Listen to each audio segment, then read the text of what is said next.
So, hanap tayo ng bahay, guys. Punta kami doon sa, malapit sa paaralan ni Ryan. Baka kasi may mga available and may mga nakausap na kaming mga tao na pwede naming puntahan ang bahay nila today para i-check yun. And may kaibigan din si Ram na may alam sa lugar na yon. So, at least may mag-guide sa amin. Kung wala kang kakilala sa community na yon or sa building na yon, hindi mo malalaman na may available pala na apartment doon sa kanilang community. So, at least may kilala kami. And we'll see kung saan kami tutungo today. Kasi Sabado naman, ikot-ikot lang. Baka pumunta din kami doon sa kabilang side naman, malapit sa kaibigan ko. Basta ang agenda namin today is maghanap ng bahay. Sulitin ang Sabado.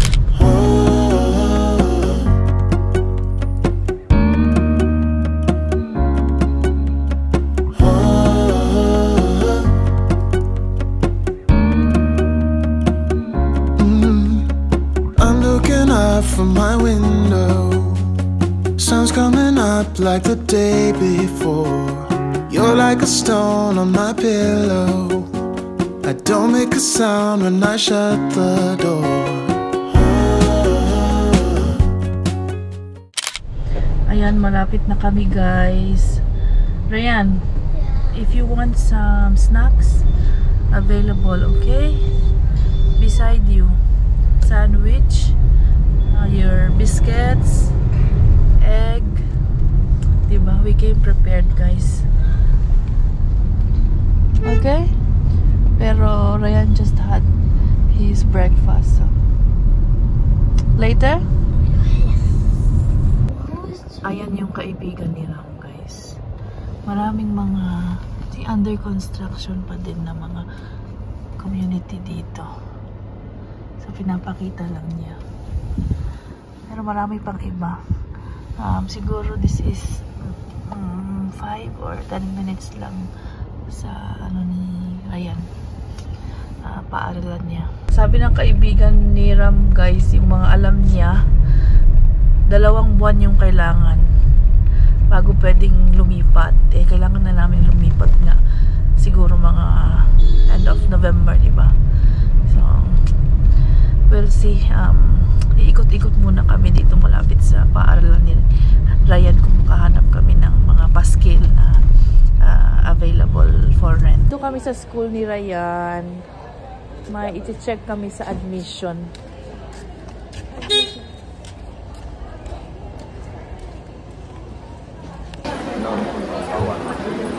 So he goes in transport,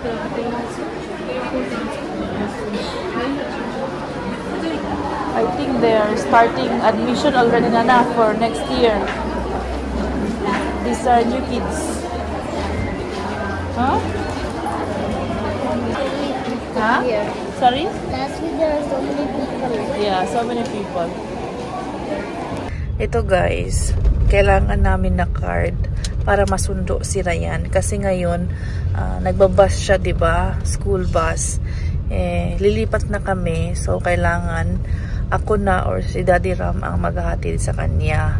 So, kailangan namin ang card na ito as a proof na kami yung magulang ni Ryan. So, lalagyan ng picture dito. And then, dyan. Ryan will start on Monday, right? Yeah, Monday. So, we just need to show this one with the details. Then, they will put signature and all. So, morning, I will, or you or me will drop Ryan, give this to them, and then it will be ready on the afternoon. Yes. Okay. Are you happy? Mom or Dad is gonna pick you up now. You can sleep happily there. No disturbance. No disturbance. Usually he's just sitting and with other students, sleeping.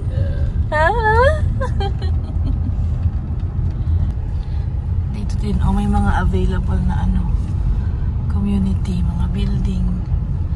Mas talo pa doon sa labas na area. Walang nakapaskil na for rent. Ikot-ikot pa tayo. Anong pangalan? Gothics Photon. Yeah.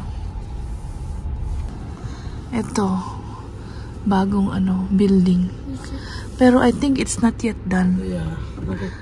We need to wait for occupation. See a lot of Gothics building na di. Gothics Pura Vida, Gothics Photon. The builder, I think all here is. Yeah. Ito din, oh. What is Pinnacle? Yeah. This is an all new development. And it's not that large communities, like a smaller communities.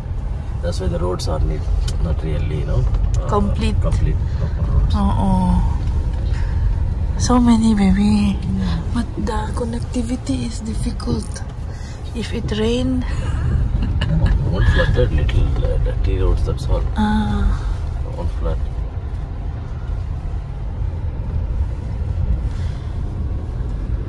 Siva Deep Infra.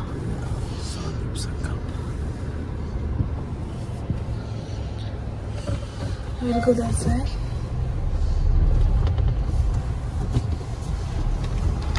This is 5 minutes from your school, Nana. 5? Yeah. I'll be like the first one going to the school. Yeah. You can wake up late. This is nice. Sri Kamalini Residency.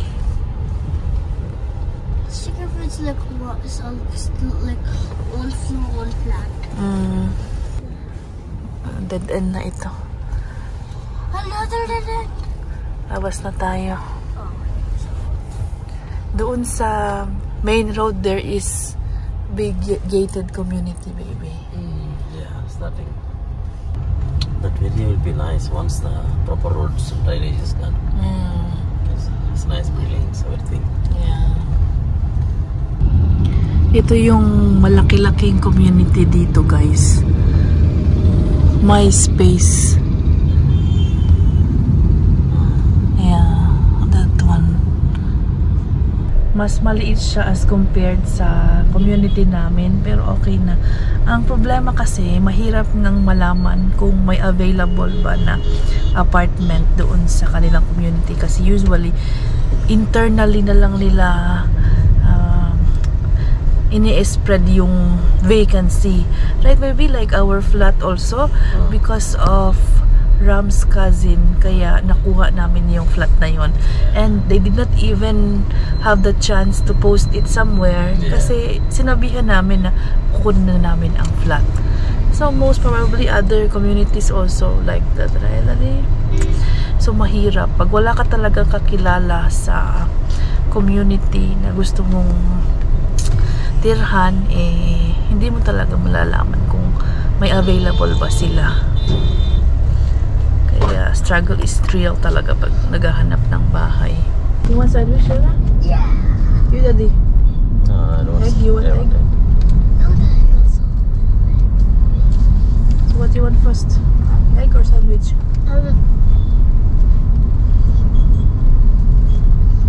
On the road. Long time in our did, I think. Yeah. Looks like we're going to be there. Yeah. And kasi guys, magta-travel kami siguro mga more than 30 minutes away.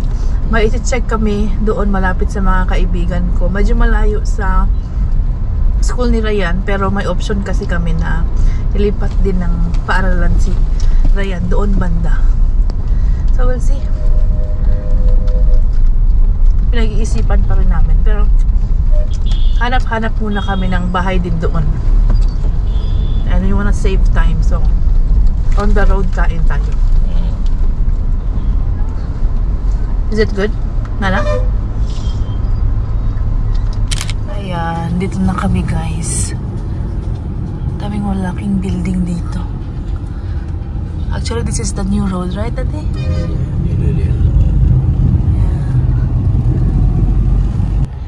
Ito, mga communities din dito, guys. Oh, ito naman kami nag-iikot-ikot. Anong oras na? Alas 2 na. Hanap pa rin tayo. Dito naman yung bigger communities. Lanco Hills, right, baby? Financial district ito banda. Doon din marami. Oh. This is where I got my allergy last time. California burrito. Marami ka namang makikitang mga apartment for rent, guys. Mga rental app like 99 Acres or what else? Magic Bricks, No Brokers, ganun. Pero ang marami doon ay mga agent. Minsan nagpre-pretend pa nga sila na owner para makakuha lang ng mga customers. Ang mahal lang charge nila, mga isang buwan renta mo or half na buwan na renta yung kukunin nilang commission once the deal is final. Parang ang hirap naman, tsaka ang mahal. So as much as possible, try muna natin ang ganito. And then magtanong-tanong tayo sa mga kilala natin, baka may available dun sa kanilang community. Ito ay Carlton. James Carlton Creek. Ang daming gated community dito, banda din. Get it there? We're back home. What you wanna eat, guys? Hungry? Papa! Papa! Oh yeah, still have. Upma! You just ate last night. Is this in there? Oh, it's finished, I'm right? full actually. Let me check what we have. Mali si Ram, guys, may pinuntahan.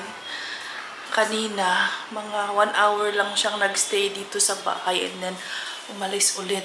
Grabe yung biyahe namin. Nandito lang kami sa city pero parang mga 4 na oras kaming nag-ikot-ikot. Sobrang hirap maghanap ng bahay. Ay, sana talaga may maano na kami. Ma-confirm na para wala na akong stress, wala na akong iisipin pa. And mag-start na tayong mag-impake kasi nga isang buwan lang, guys. Ang dami naming gamit. Ay, nako. We'll see kung ano yung mga mangyayari pa. Umasa tayo na may mahanap tayong at least magustuhan nating bahay. For dinner, guys, gusto ko itong lutuin. Sa atin munggo. Dito is may breakfast silang kinakain, tawag pasar ito. Pero hindi ko alam kung ready na siya kasi ilang oras ko lang siyang nasuk. Hello, welcome back. Hi. 1 second, I need you daddy so I can start eating, cooking dinner. Is it ready or not? Wait for a while. Shall I make something else? Maybe, because it seems not yet ready. Right? It's getting ready, but we will need little more time. Okay. Gawa na lang ako ng parata at saka egg curry, guys. Kasi yung munggo hindi pa rin siya ready. And naalala ko lagi nire-request ni Ate Vine na gusto daw niya matutong magluto ng egg curry.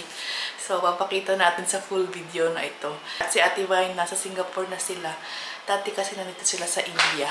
So, panoorin mo ito, Ate Vine. Ito, 4 na egg. Pwede mo ring dagdagan. And then, green chilies. Onions, depende sa'yo kung gusto mong mas marami yung gravy niya. Lagyan mo ng more onions. And then, turmeric powder, chili powder.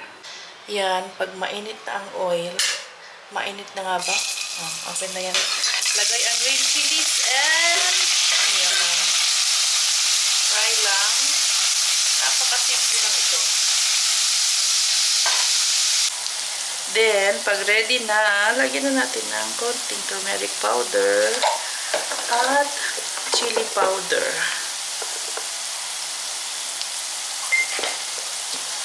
Nakalimutan ko palang ipakita kanina.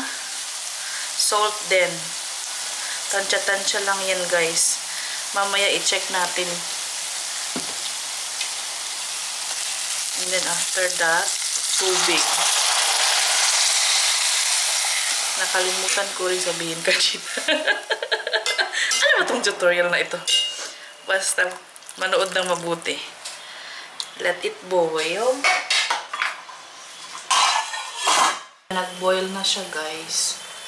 Ngayon nyo tikman yung ano niya, lasa. Especially yung salt. Dapat medyo salty siya.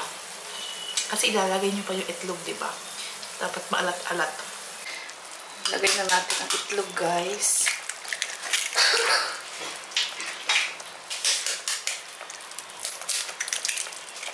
Bilisan natin. Huwag nyo munang i-mix. Takpan muna.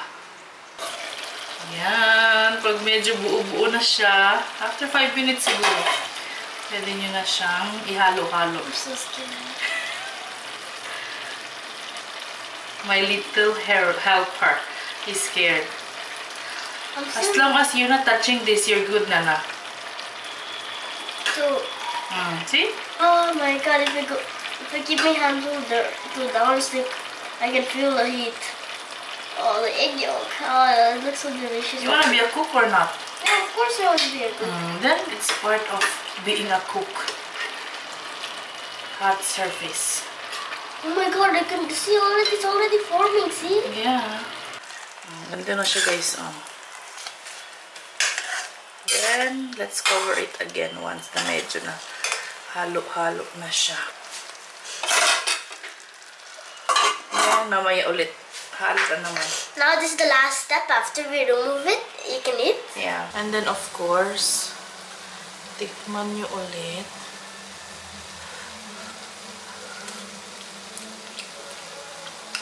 Medyo kulang ng salt. Dagdagan natin. Pati naman magdagdag. Kayo na mga magdimpla. Ayan. Oh. More salt pa, girl. Kulang. Dapat ganyan ang itsura yan eh, guys. Itsura. Itsura. Pag wala na yung tubig, diba, medyo may tubig pa siya. Pag dry na talaga siya, that's ready. Naman tayo sa parata. Ito yung binibili naming parata, guys. Iinit mo lang siya. Nilalagyan ko usually ng ghee. Ghee yan. Mainit na ang ating lutuan. Konting ghee. Then, lagay nyo ang parata. Usually, piniflip ko yan para ma-spread yung ghee. Then, siguro mga 5 minutes lang. Ready na siya. May pagganap pala sila doon sa baba. Okay, mga damit. Oh, mga nakasale na damit na naman yan. Gaya nung dati. Ayan o. Dami namimili. Agawan sila. Do you want parata or rice? Rice. You want rice, not parata? I love that. I love that. I can't resist it. So, rice. Okay, I will eat parata. Ready. Which is mine, this one or that one? Of course, that one. This one? Yes. Ang dami, guys. Diba? Maubos na yan. Is it good? Of course. You can finish that? Honey. I thought you said masarap to na parata. I asked you just a while ago. Masarap to not yet ready. The dal. Okay. If I'm You didn't understand me? If I'm not full after I finish this, could you give me some of the pasaratu? Parata again. Parata. Yeah, because the spellings are so similar. Okay, of course. I can give you. Oh, no. Are you good? Hot? Take from the top. See, Honolulu, it looks like it will be in Japan or Philippines. But it's actually in America. Honolulu, Hawaii. Yeah, but Hawaii is in America. It's an island of America. And Ohio is also. Si Daliram, guys, siya ang hindi pagod. Nag-gym. Alas 8. Oh, so hot. Careful. Eat slowly. Sit here. Busog na busog. Done? You want parata? Later? Nagkamay na. Hindi na ginamit ang kutsara. Very good naman. Buyag-buyag, Ryan, oh. Hello. What you said, Nana? You look so tired. Look at you. You look so tired, Daddy. You want rice or paratha? Rice. Rice? Okay. I'll eat it up. Your son really so concerned. Daddy, you're so tired, Daddy. You look so tired.